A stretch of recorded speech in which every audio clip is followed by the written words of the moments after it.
नमस्कार दोस्तों, बहुत बहुत स्वागत है आपका मध्य प्रदेश के करंट अफेयर्स में। मैं हूं नीलेश और आप सभी का 14 फरवरी के करंट अफेयर्स में स्वागत करता हूं। और शुरुआत करते हैं। सबसे पहले आपको जानकारी दे देते हैं कि यदि आप एमपीपीएससी प्री 2024 की तैयारी कर रहे हैं और आपका लक्ष्य इस एग्जाम को क्रैक करना है तो एमपीपीएससी प्री 2024 की टेस्ट सीरीज 15 फरवरी से प्रारंभ हो जाएगी। ये ऑनलाइन टेस्ट सीरीज है। 80 टेस्ट इसके अंतर्गत रहेंगे। 60 टॉपिक वाइज टेस्ट रहेंगे, 10 यूनिट वाइज रहेंगे और 10 आपको एफएलटी मिलेंगी। आप ये टेस्ट कभी भी ज्वाइन कर सकते हैं, कितनी बार भी दे सकते हैं। और इसको ज़्यादा जानकारी के लिए आप नीचे दिए गए नंबर पे कांटेक्ट कर सकते हैं। शुरुआत करते हैं हमेशा की तरह करंट अफेयर्स की हम सुबह के विचारों के साथ। तो अतीत पर ध्यान मत दो, भविष्य के बारे में मत सोचो, अपने मन को वर्तमान में क्षण में केंद्रित करके रखो। ये गौतम बुद्ध के वाक्य हैं। बहुत ज़्यादा अतीत के बारे में मत सोचिए, अपनी गलतियों को ध्यान दीजिए कि क्या क्या गलतियां हमसे हुई थी। उन गलतियों को सुधारने के लिए आपको अपने मन को वर्तमान में केंद्रित करना चाहिए, मतलब अपनी एक कार्य योजना बना करके अपने कार्य पर लग जाना चाहिए। बहुत भविष्य के बारे में या उसके फल के बारे में नहीं सोचना चाहिए। शुरुआत करते हैं आगे की तरफ। और विज्ञान के क्षेत्र में महिलाओं को प्रोत्साहित करने के लिए केंद्र सरकार द्वारा एक पोर्टल लॉन्च किया गया है और इस पोर्टल का नाम है स्वाति पोर्टल। ध्यान में रखेंगे, विज्ञान के क्षेत्र में महिलाओं से संबंधित है। महिलाओं को विज्ञान के क्षेत्र में बढ़ावा देने के लिए सरकार की एक पहल है, ताकि जो हमारे यहाँ एक लैंगिक अंतराल है, महिलाओं को किस प्रकार से हम आगे ला करके रख सकते हैं एंटरप्रेन्योरशिप में, साइंस के क्षेत्र में। और अभी जो भी हमारे यहाँ इसरो में जितने भी हमारे यहाँ पिछले 10 वर्षों में हमने घटनाक्रम देखे हैं, 5 वर्षों में घटनाक्रम देखे हैं, जितनी भी उपलब्धियाँ रही हैं उसमें महिलाओं का बहुत बड़ा योगदान रहा, बहुत आगे रही हैं। चाहे चंद्रयान मिशन रहा हो, चाहे जितने भी मिशन रहे हैं। तो सरकार इसी माध्यम, इसी उद्देश्य के साथ में क्या कर रही है कि इन जो ये अंतर है इसको ख़त्म करने के लिए, नीति निर्माण में मदद करने के लिए स्टेम में भारतीय महिलाओं पर एक एकल ऑनलाइन पोर्टल लॉन्च किया गया है। इसका फुल फॉर्म आपसे पूछा जाए तो science for women and technology and innovation है फुल फॉर्म इसका, और ये जाके शॉर्ट फॉर्म में स्वाति हो जाता है। उद्देश्य क्या है? विज्ञान के विभिन्न क्षेत्र में यानी स्टेम में महिलाओं को बढ़ावा देने के उद्देश्य से लॉन्च किया गया है, ताकि इनका जो अनुपात है पुरुषों के बराबर इनकी भागीदारी हो सके, इनकी प्रतिभाओं को आगे लाया जा सके। इसके लिए सरकार ने एक इंटरेक्टिव डेटाबेस तैयार किया है। ये अपने आप में हमारे देश में एक तरह के पहला क्या कहते हैं एक शुरुआत है, पहला पोर्टल है। और इसमें जो है national institute of plant genome research द्वारा इसको विकसित किया गया है। और यह क्या है, इसका प्रयास सरकार का ये होगा कि जो महिला वैज्ञानिक हैं उनका एक पूरा डेटा तैयार हो, यानी हर राज्य में या किसी भी क्षेत्र में किसी भी साइंस से जुड़ी महिलाएं जो कार्य कर रही हैं, सरकार एक बार में यदि उस फील्ड पे देखना चाहती है कि कितनी महिलाएं इस फील्ड पे कार्य कर रही हैं, या हमारे यहाँ जो आईपीआर है यानी बौद्धिक संपदा है उसमें किन किन महिलाओं ने रिसर्च करी है, तो उनसे सरकार क्या करेगी, कांटेक्ट करेगी, उनको बढ़ावा देने के लिए क्या करेगी सरकार, और उनको अवसर उपलब्ध कराएगी। इन्हीं सब चीज़ों के बारे में सरकार ने ये पूरे पोर्टल पे जानकारी रखी है। और इसकी जो क्या कहते हैं इसको जो शुरुआत की गई है national institute of plant genome research के द्वारा इसको किया गया है। भारत सरकार का जैव प्रौद्योगिकी विभाग है, उसका एक स्वायत्त संस्थान है। 1998 में इसकी स्थापना की गई थी। स्वाति पोर्टल को ध्यान में रखना है। बढ़ते अगले प्रश्न की तरफ। ग्रो GROW ये किसी प्रकार का क्या कहते हैं एग्रो फॉरेस्ट्री हमारे यहाँ की रिपोर्ट है। और ये किससे संबंधित है? ये बंजर भूमि की हरियाली और बहाली, ठीक है, उससे संबंधित है। लेकिन ये जारी किसके द्वारा किया जाता है? तो ये जो जारी किया जाता है ये नीति आयोग के द्वारा जारी किया जाता है। इस चीज़ को ध्यान में रखेंगे। 2 बातें हैं जो हमें ध्यान में रखनी है। पहली बात तो ग्रो किससे संबंधित है? तो जो ग्रो संबंधित है ये हमारे यहाँ की जो बंजर भूमि होती है उसको फिर से क्या करना है, उपजाऊ करना है। इस पर जो रिपोर्ट जारी की जाती है वो किसके द्वारा की जाती है? तो नीति आयोग के द्वारा की जाती है। नीति आयोग ने क्या किया है कि एक परियोजना है हमारे यहाँ, भारत के सभी जिलों में जो कृषि वानिकी की क्षमता है इसका मूल्यांकन करने के लिए रिमोट सेंसिंग और GIS प्रौद्योगिकी टेक्नोलॉजी का यूज करके, क्योंकि जब सर्वे होता है वन, हमारे यहाँ जो वन रिपोर्ट आती है तो उसमें एक एक चीज़ क्लियर होती है कि हमारे यहाँ जो झाड़ियों वाले क्षेत्र कितने हैं, सघन वन वाले क्षेत्र कितने हैं, जो वन पहले थे उनमें से बंजर कितने हो गए, या वहाँ पे जो घनत्व है उनका वृक्षों का कितना घटा है। तो अब इसमें क्या करेगी नीति आयोग कि इन सारी रिपोर्ट्स को और बाकी का डिस्ट्रिक्ट बाय डिस्ट्रिक्ट पूरा एक डेटा एनालिस करेगी। क्योंकि भारत जो इस समय सबसे ज़्यादा समस्या से गूंज रहा है वो ये है कि कुल भौगोलिक क्षेत्र में से बात करी जाए तो 16.96% जो हमारे यहाँ है बंजर भूमि है, जिसको वापस से उत्पादक बनाने की, यानी उस पर फिर से कृषि करने की या उससे किस प्रकार से प्रोडक्शन किस प्रकार से यूटिलाइज किया जा सके, उसकी बहुत आवश्यकता है। और ये एक राष्ट्रीय स्तर की समस्या नहीं है, यह वैश्विक स्तर की समस्या है, क्योंकि जैसे जैसे आबादी बढ़ेगी किसानों पे क्या होगा कि हमारे एग्रीकल्चर लैंड धीरे धीरे घटती भी है। तो सरकार ने इसके लिए क्या किया है कि सरकार इसके लिए कर रही है कि ये मोनेटाइज कर रही है कि हमारे यहाँ कौन कौन से ऐसे एरिया हैं जिनका हम ज़मीनों का यूटिलाइजेशन नहीं कर सकते। इसीलिए ज़्यादातर आपने देखा होगा कि जो हमारे यहाँ IT इंडस्ट्री है, बाकी जो डेवलप किए जाते हैं, वो एग्रीकल्चर लैंड पे सरकार कोशिश करती है सिंचित भूमि में नहीं किया जाए। तो ये रिपोर्ट क्या करेगी, राज्य और जिले का पूरा एक विस्तृत विश्लेषण प्रस्तुत करेगी ताकि हरियाली और पुनर्स्थापना परियोजनाओं पर कार्य किया जा सके। सरकारी विभागों के साथ सरकार कार्य करेगी। नीति आयोग बहुत सारे क्षेत्रों में कार्य कर रही है। जो SDG इंडेक्स जारी किया जाता है, कभी आप इसको ध्यान से पढ़िएगा, हर क्षेत्र को इसमें समावेशित किया जाता है। राज्यों के बीच में प्रतिस्पर्धा तैयार की जाती है, उनके बीच में एक कंपटीशन पैदा किया जाता है। ये जो रिपोर्ट रहेगी, ये कृषि वन की भारत का जो भौगोलिक क्षेत्र है 8.65%, इसको पूरा कवर करती है, जो लगभग 28.42 मिलियन हेक्टेयर है। कृषि वन की रिपोर्ट का यूज करके ये क्या करेगी, जो भी लाभान्वित वाले क्षेत्र होंगे, क्योंकि सरकार का जो लक्ष्य है ग्रो का 2030 तक 26 मिलियन हेक्टेयर जो खराब भूमि हमारे यहाँ है उसको बहाल करना है। साथ ही में 2.5 से 3 बिलियन टन कार्बन डाइऑक्साइड का जो अतिरिक्त कार्बन सिंक बनाने की सरकार की क्या कहते हैं उद्देश्य है। बात करी जाए भारत की, तो वैश्विक स्तर पर 7वां सबसे बड़ा बढ़ते शहरीकरण, खराब भूमि और असंतुलित संसाधनों का जो समस्याएं हैं इनका सामना करने वाला देश है। तो हमें इन चीज़ों को ध्यान में रखना होगा, क्योंकि सतत विकास का मतलब ही यही है कि आने वाली आप विकास करो, लेकिन आने वाली पीढ़ियों के लिए भी आपको जो संसाधन है, जो प्राकृतिक संसाधन है, उनको भी सुरक्षित रखना है। तो जब शहरीकरण बढ़ेगा तो जो भूमियाँ हैं उनका धीरे धीरे क्या होगा, हमारे पास घटेगी, और जितनी आबादी बढ़ेगी तो खाने के लिए क्या कहते हैं समस्याएं भी बढ़ेंगी, एग्रीकल्चर लैंड घटेगी। तो आगे की तरफ बढ़े, बात करें प्रश्न क्रमांक 3 की। अभी हाल ही में क्या हुआ, अलेक्जेंडर स्टब किस देश के नए राष्ट्रपति बने हैं, तो ये बने दुनिया के सबसे खुश देश के राष्ट्रपति बने, यानी फिनलैंड के बने। अलेक्जेंडर का नाम याद रखना, स्टब का दुनिया का सबसे खुश मिजाज देश या बोल खुशहाली रिपोर्ट में आप हमेशा देखते हैं 7वें वर्ष लगातार 7वीं बार फिनलैंड बना रहता टॉप 1 पे। तो फिनलैंड के वहाँ के राष्ट्रपति बने हैं। नाटो सैन्य गठबंधन में शामिल होने के बाद वहाँ का ये पहला चुनाव था। नाटो में सम्मिलित हुआ रसिया और यूक्रेन के विवाद जो युद्ध चल रहा था उस टाइम में रसिया ने फिनलैंड पर भी हमला करने की क्या करी थी, चर्चा हुई थी उस टाइम पे। और यहाँ की राजधानी क्या है, तो हाँ राजधानी आपको याद रहेगी, जिस प्रकार से जेलेंस्की याद रहते हैं उसी प्रकार से हेलेंस्की को भी याद रखना है। यदि पेपर में हेलेंस्की लिख के आ जाता है तो एक्स्ट्रा दिमाग हमें बिल्कुल भी नहीं लगाना है कि ये हो सकता है कि हमें कंफ्यूज करने के लिए रखा गया हो, बिल्कुल नहीं रखा गया है। जेलेंस्की यूक्रेन के राष्ट्रपति हैं, वहीं हेलेंस्की फिनलैंड की राजधानी है। 2023 में ये नेतृत्व जो नाटो में सम्मिलित होने वाला 31वां सदस्य है। एक और अभी यहाँ पे चुनाव हुए थे। बात करी जाए फिर इसकी क्या कहते हैं फिनलैंड की, तो यूरोप का 8वां सबसे बड़ा देश है। जनघनत्व के आधार पर बात करी जाए तो यूरोपीय जो संघ है वहाँ पर सबसे कम आबादी वाला देश है। गर्मी और यहाँ का जो मौसम है काफ़ी अच्छा रहता है। आगे की तरफ बढ़ते हैं, बात करते हैं प्रश्न क्रमांक 4 की। हाल ही में गुप्तेश्वर वन को जैव विविधता विरासत स्थल घोषित किया है। ये किस राज्य ने किया है, ये राज्य है ओडिशा, जिसने इसको अपना जैव विविधता विरासत स्थल घोषित किया है। वहाँ की राज्य सरकार के द्वारा किया गया है, कोरापुट जिले में है ये, और ओडिशा का चौथा जैव विविधता विरासत स्थल है, यानी BHS है। और वहाँ पर क्या है, जो कंधमाला जिले में मंसूरू BHS है, गजपति जिले में महेंद्रगिरी BHS है, और बाड़गढ़ में और बोलंगिरी में वहाँ पे गंधमर्दन BHS है। कुल मिलाकर के वहाँ का ये चौथा है। और वहाँ पर जो एक गुप्तेश्वर इसलिए नाम रखा गया क्योंकि वहाँ पे एक जो पवित्र गुह है उसकी पूजा की जाती है।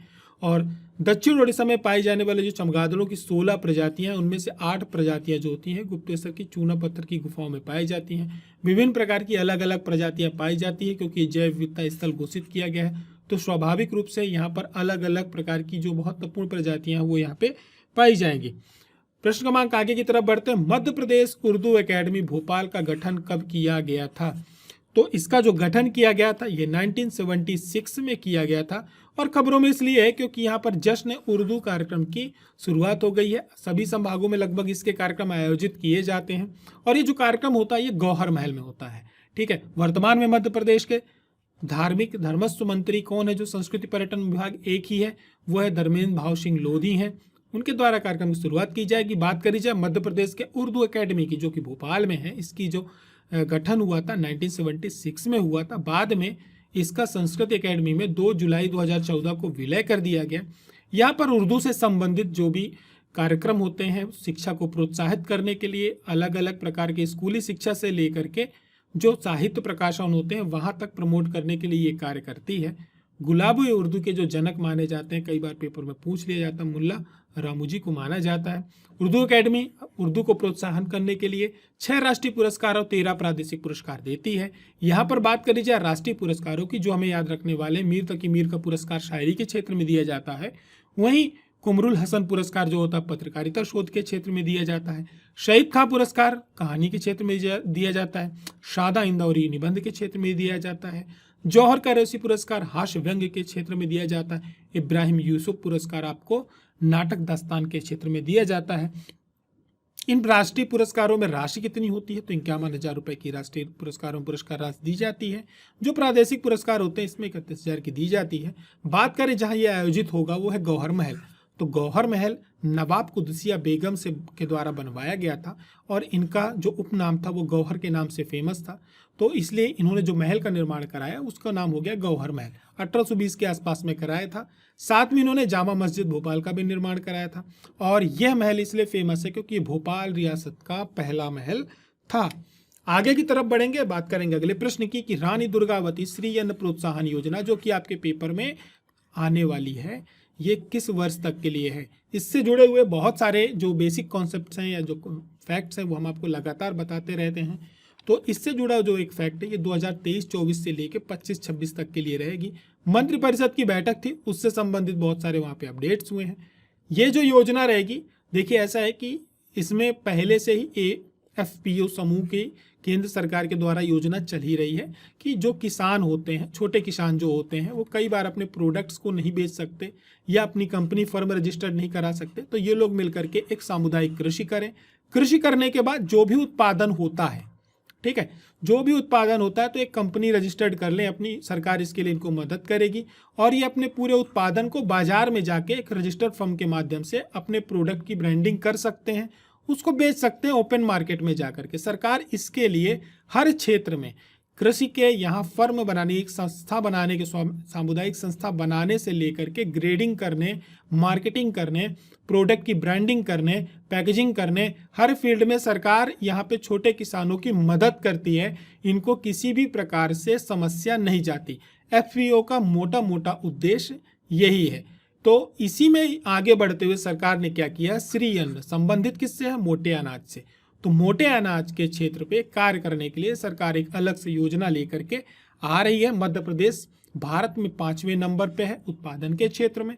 बात करी जाए तो यहाँ पर होगा ये कि इसके लिए सरकार सब्सिडी ना डायरेक्ट प्रोवाइड करके एक तरह से उत्पादन के क्षेत्र में सब्सिडी प्रोवाइड करेगी और वो किलो पे करेगी। तो अब इससे क्या होगा, लोग प्रोत्साहित होंगे और इस क्षेत्र में क्या करेंगे, कृषि के लिए क्या करेंगे, प्रोत्साहित होंगे। तो ये जो अवधि रहेगी 2023-24 से लेकर 25-26 तक रहेगी। साथ में इससे जुड़े हुए जो इसकी यहाँ पे बताया उपार्जन, भंडारण, प्रसंस्करण, ब्रांड बिल्डिंग, उत्पाद, सब चीज़ों पे कार्य करेगी। साथ में सरकार इसको मार्केट प्रोवाइड करने का मतलब ये होता है कि जो बिस्किट्स वगैरह बनते हैं वहाँ पे इनको मार्केट प्रोवाइड करेगी। तो ये सब सरकार के उद्देश्य रहेंगे। 2013 का कंपनी अधिनियम है, उसके अंतर्गत इस महासंघ का इसका गठन किया जाएगा, पूरा एक फेडरेशन बनाया जाएगा और इनको क्या करेंगे, सरकार पूरी तरह से आगे बढ़ेंगे अगले प्रश्न की तरफ। मध्य प्रदेश में मार्शल आर्ट यानी ताइक्वांडो का अकादमी किस जिले में है? तो ये जो अकादमी है ये भोपाल में है और बहुत ही खबरों में रहने वाला एक नाम भी जुड़ गया है इसमें, कुमारी कनिष्का शर्मा है। उत्तर प्रदेश के कानपुर पे ताइक्वांडो चैन ट्रायल हो रहा था जहां पर इन्होंने प्रथम स्थान अर्जित किया है और इसी के साथ ही वो जो वर्ल्ड डेफ ताइक्वांडो चैंपियनशिप यानी बिश्केक किर्गिस्तान में होने वाली है वहां के लिए इनका चयन किया गया है और ये हमारे देश के लिए, प्रदेश के लिए भी गर्व की बात है। सबसे प्रमुख बात ये है कि जो कनिष्का शर्मा है ये सुनने और बोलने में असमर्थ हैं, इसके बावजूद इन्होंने जो सामान्य खिलाड़ी होते हैं उनके साथ कंपटीशन करके ये स्थान अर्जित किया है। महत्वपूर्ण बात ये हो जाती है, ताइक्वांडो के खिलाड़ी हैं, कनिष्का शर्मा का नाम याद रखना है और इन्होंने राष्ट्रीय खेल में रजत और राजस्थान में आयोजित दूसरी इंडिया ताइक्वांडो जूनियर राष्ट्रीय चैंपियनशिप में एक स्वर्ण पदक हासिल किया था। ठीक है, ताइक्वांडो जो इंस्टीट्यूट है, वो अकेडमी जो है वो कहाँ पर है, भोपाल में है। बढ़ते हैं अगले प्रश्न की तरफ। मध्य प्रदेश किस जिले में मलखम एवं जिम्नास्टिक एकेडमी का क्या करने वाला है, स्थापना करने वाला है। मलखम जब आप पा जाएंगे तो आप पकड़ लेंगे कि कहाँ पर है, उज्जैन में। लेकिन यदि केवल जिम्नास्टिक एकेडमी दे दिया तो मलखम्ब का ही एक स्वरूप है जिम्नास्ट, तो ये भी कहाँ पर है, उज्जैन में। ठीक है, दोनों एक ही साथ खुलेंगी, अलग अलग नहीं है। लेकिन केवल जिम्नास्टिक पूछा जाएगा तो दिमाग हमें लगा लेना है। सरकार ने क्या किया है कि अभी अपना एक प्रोग्राम लॉन्च किया है। ओडीओपी चल ही रहा था, वन डिस्ट्रिक्ट वन प्रोडक्ट, तो अब चालू किया है सरकार ने one district one sports complex. यानी सरकार खेलों को बढ़ावा देना चाह रही है, तो हर डिस्ट्रिक्ट में एक स्पोर्ट्स कॉम्प्लेक्स बनाया जाएगा। इसके लिए बाकायदे योजना शुरू करेंगे। तो अब जब ये होगा तो इसका क्या होगा, साथ में मध्य प्रदेश में ब्रेक डांस एकेडमी चल ही रही है, जो कि ओलंपिक में सम्मिलित हो चुका है। तो ई स्पोर्ट्स एकेडमी और जिला उज्जैन में मलखम एवं जिम्नास्टिक एकेडमी की स्थापना करने का प्रस्ताव पारित किया है। इसके अंतर्गत जब one district one sports complex होगा तो मध्य प्रदेश को 4 श्रेणी में यानी बांटा जाएगा। संभागीय स्तर पर संभागीय मुख्यालय, फिर जिला मुख्यालय, फिर छोटे जिला मुख्यालय, इस तरीके से इसको बनाएंगे। अब मध्य प्रदेश की स्पोर्ट्स की बात करी जाए तो पहले से ही मध्य प्रदेश में 18 खेलों की 11 अकादमियां संचालित की जा रही हैं। मध्य प्रदेश के 3 खिलाड़ी जो सबसे ज्यादा फेमस है वर्तमान में, शूटिंग के ऐश्वर्य प्रताप सिंह तोमर, हॉकी खिलाड़ी सुशीला चानू और केनोइंग कैंक में पैरा खिलाड़ी प्राची यादव, इनको तीनों को अभी हाल ही में अर्जुन अवार्ड दिया गया है। वहीं हॉकी ओलंपियन प्रशिक्षक शिवेंद्र सिंह को द्रोणाचार्य 2023 से सम्मानित किया गया है। मध्य प्रदेश राज्य को 23 साल बाद यह पहला अवसर मिला है जब प्रदेश के एक साथ 3 खिलाड़ियों को अर्जुन अवार्ड और साथ ही में शिवेंद्र सिंह को क्या दिया गया, द्रोणाचार्य के अवार्ड से क्या किया गया, सम्मानित किया गया है। बात करी जाए स्पोर्ट्स के क्षेत्र में, मध्य प्रदेश गोवा में जो भी 37वीं राष्ट्रीय खेल आयोजित किए गए थे, तो उसमें प्रदेश के 416 खिलाड़ियों में से 37 खेलों में 112 पदक हासिल किए हैं। मध्य प्रदेश पूरी पदक तालिका में 4th पोजीशन पे रहा है। भोपाल को स्पोर्ट्स अब तथा मध्य प्रदेश में स्पोर्ट्स टूरिज्म को बढ़ाने के लिए Nathu Barkheda sports science centre की स्थापना की जा रही है। ये साई के अंतर्गत में आता है। पिछले साल ही अनुराग ठाकुर ने इसका इनॉग्रेशन किया था। प्रथम चरण में athletics synthetic track my football stadium और हॉकी सिंथेटिक ट्राई टर्फ माई पवेलियन, द्वितीय चरण में इस इंडोर स्पोर्ट्स कॉम्प्लेक्स का निर्माण किया जाएगा। इस प्रकार से इस पूरे स्पोर्ट्स एरिया का एक गांव विकसित किया जाएगा। आगे की तरफ बढ़ें और बात करें कि हमने आपसे पिछले दिनों प्रश्न पूछा था कि मध्य प्रदेश में कितनी बोलियों के लिए प्रादेशिक कृति पुरस्कार दिए जाते हैं। आप सभी ने बिल्कुल सही आंसर दिया है और ये यूनिट क्विड जो भी है, ठीक है, ये बड़ा लंबा नाम है, मैं पढ़ नहीं पाया हूँ, माफ़ी चाहूँगा। आशीष जामरा है, या छोटा नाम उपनाम रख लो भैया साथ में। फिर राजकुमारी सिंह है, 2 दिन से लगातार आंसर दे रही हैं। आशीष जामरा हमेशा आंसर देते हैं, बिल्कुल सही आंसर है। 6 हमारे यहाँ की प्रादेशिक बोलियों को पुरस्कार दिया जाता है। इन बोलियों के नाम याद रखने हैं, मालवी, निमाड़ी, बघेली, बुंदेली। अब इसमें 2 जनजाति भाषा आ जाती है, भीली और गोंडी। तो इनको पुरस्कार कितने राशि दी जाती है, 51,000 रुपये की राशि पुरस्कार दिए जाते हैं। और इसमें अलग अलग क्षेत्र पे कार्य करने वाले, इस भाषा पे कार्य करने वालों को दिए जाते हैं। और साहित्य अकेडमी का मध्य प्रदेश जो संस्कृति विभाग के अंतर्गत आता है और इन पुरस्कारों का आयोजन करता है बाकायदे। और आखिरी पुरस्कार जो 2022 में दिए गए थे, 2018 के लिए घोषित किए गए थे, इसमें 15 प्रादेशिक रचनाकारों को पुरस्कार किया गया था। तो ये 6 भाषाएं याद रखनी है क्योंकि साहित्य अकेडमी के द्वारा दिए जाते हैं, कभी कभी आपसे पूछ लिया जाता है। बहुत सारी डिटेल यहाँ पर दे दी है। मालवी के लिए संत पीपा पुरस्कार दिया जाता है, निमाड़ी के लिए संत सिंगाजी पुरस्कार दिया जाता है, बघेली के लिए श्री विश्वनाथ सिंह जूदेव स्मृति पुरस्कार दिया जाता है।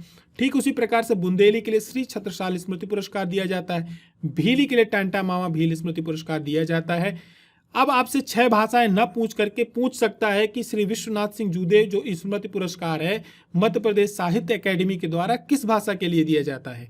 या आपसे संत सिंगा जी पूछ लेगा तो आप निमाड़ पकड़ लोगे। संत पीपा स्मृति पुरस्कार पूछेगा तो कैसे जानोगे आप कि मालवी के क्षेत्र में दिया जाता है। छत्रसाल आप जान जाओगे कि बुंदेली के क्षेत्र में दिया जाता है। टांटा में मामा भील स्मृति पुरस्कार आप भीली के लिए दिया जाता है। तो यहाँ पे लगभग 4 तो आप गेस कर सकते हो। विश्वनाथ सिंह जूदेव आपको याद रखना होगा, इन्होंने पहला वो लिखा था, क्या कहते हैं, नाटक लिखा था हिंदी में। आगे की तरफ बढ़ेंगे और आप सभी के लिए आज का प्रश्न बहुत ही अच्छा प्रश्न है। इस बार के पीएससी में आपसे पूछा भी गया था, उपनाम पूछ लिए जाते हैं। तो इसी में से जुड़ा हुआ एक प्रश्न ये है कि मध्य प्रदेश के किस शहर को तीर्थराज के नाम से जाना जाता है। आंसर नीचे कमेंट करके जरूर देना है। ओरछा, उज्जैन, अमरकंटक और ओंकारेश्वर, जो भी जगह है तीर्थराज, उसके बारे में 4 से 5 मोटी बातें बतानी है कि क्यों है ये तीर्थराज। जिसका आंसर राइट होगा एग्जाम गुरुजी उसको हार्ट देगा हमेशा की तरह सभी को। और हम चाहते हैं कि हमें बहुत सारा हार्ट बांटना पड़े और सभी के लिए दिल खुले हुए हैं। आप पढ़ाई जोरों से करिए क्योंकि समय बहुत कम बचा है, लगभग 2 से ढाई महीने अब बचे हुए हैं। परीक्षाओं की तारीखें नहीं बढ़ रही हैं, तो अब आगे के लिए क्या बचता है, पढ़ना। तो फिर टेस्ट सीरीज ज्वाइन करना चाहते हैं तो ऐप से आप जाके ज्वाइन कर सकते हैं। हमारी और आपकी मुलाकात अगले करंट अफेयर्स में होती है। आज खबरें बहुत कम थी, मध्य प्रदेश की गिनती की 3 खबरें थी, खबरें ढूंढना मुश्किल हो जाता है। तब तक पढ़ाई अपनी जोरों से करके रखिए। हमारी और आपकी मुलाकात फिर सुबह होती है करंट अफेयर्स के साथ। पसंद आता है तो शेयर करना नहीं भूलें, सहयोग करते रहें, शेयर करना बंद कर देते हैं बीच बीच में। जय हिंद, जय भारत।